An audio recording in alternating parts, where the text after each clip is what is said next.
Bueno, la verdad es que ha sido un verdadero éxito este primer torneo Juan José Selma organizado por el Club Deportivo La Madalena. El tiempo no ha impedido que esto haya sido una gran fiesta del fútbol base, ¿no?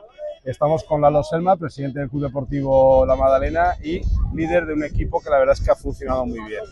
Sí, estamos muy contentos. La verdad es que teníamos una previsión de que fuera un éxito, pero es que la hemos superado. Sabes que ha sido, el tiempo nos ha respetado. Ayer estuvo por la mañana un poquito que estuvo así tonto el tiempo, pero nos ha respetado y la verdad es que hablando con entrenadores, coordinadores, incluso presidentes que me han enviado mensajes, es una maravilla, no puedo decir otra cosa. Lalo, estamos ya con la cuenta atrás de la segunda edición, ¿no?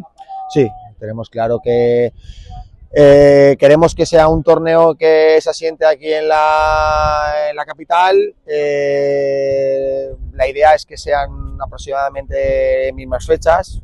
Intentamos que sea un torneo que sea para la primera edición de muchas. Categoría Benjamín, ¿no? Benjamín, sí, en categoría Benjamín, dentro de la directiva, de la organización del torneo, pensamos que es la mejor categoría para hacer un torneo de lo que consideramos que debemos realizar.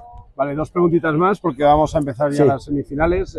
Lalo, ayer me gustó mucho ese detalle de entregar la medalla incluso antes de la disputa del primer partido. Eso es un puntazo. Sí, es que al final pensamos que todos los niños que han venido son igual de importantes. Entonces, como son igual de importantes, deben de tener un premio antes de... Vale, por favor.